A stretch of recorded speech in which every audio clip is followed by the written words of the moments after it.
Here are my tips on how to be a good sports spouse. Tip 1, accept the fact that the team will dominate your partner's thoughts for a while. Okay? This applies to pregame and postgame. Okay? Pregame, they're going to need to be getting mentally ready for anything that could possibly unfold. And then postgame, they're going to be watching highlights at 6 a.m. at full volume. Okay? Because who doesn't want to relive that Saquon Barkley run for a touchdown with snow on the ground? God, that was beautiful. You may ask your spouse to take the dog out and suddenly hear them screaming, "Go Birds!" at the neighbors.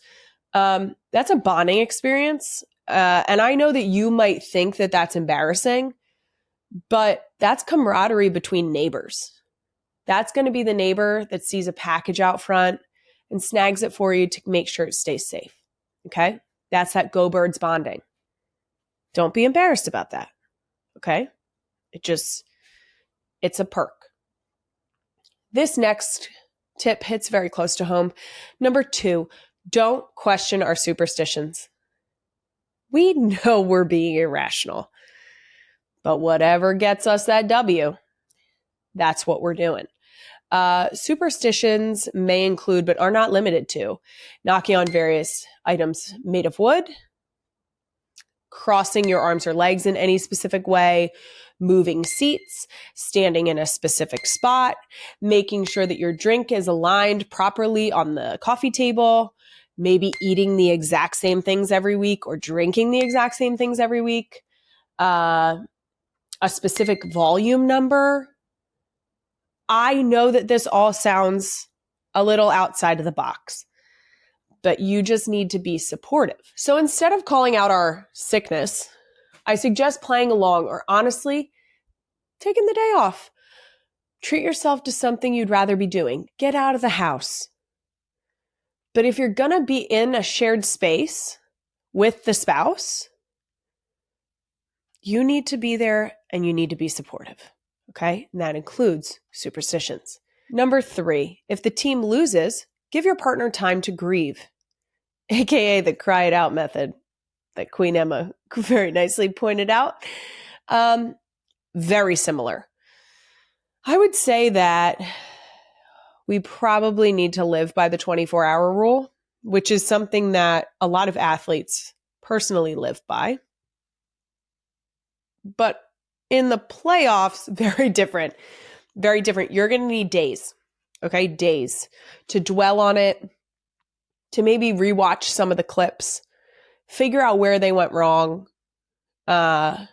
make sure that we are ready to assess the situation, address it in the off season, and be back and ready for anything the next season. It just, very simple. We need time.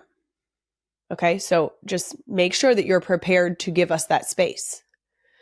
And if you prepare for it and you don't need it, even better. You know what I mean? But seriously, let us grieve. Number 4, do not tell us it's just a game. It's not. I think that anyone who has a serious sports spouse will know that a win or a loss can very much dictate, at the very least, how the next 24 to 48 hours goes in your house. And because of that, it's not just a game. You know that this has the possibility of lifting up or tearing down our city as a whole. That's not a game. That's our lives. Come on. Like I said, be supportive. And tip number 5, talk shit with us. If we're yelling at the TV, join in. This is not just a me thing.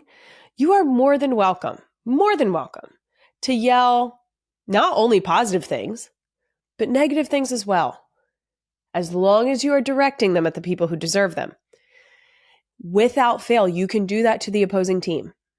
Even if the opposing team has not done a single thing to piss off your spouse in the last, let's say, 3 to 5 minutes, you can still hit them with a, fuck, how about them? It will still be well received. Because at that point, we are just hunkered down, anything and everything against our opponent. Okay? So take note. Bonus, if you dare to take us to a watch party, give people fair warning. Do not take a crazy sports spouse out of the house into someone else's home and expect that the friends you're going to spend the day with have seen what they are about to see. So you should engage in a full warning.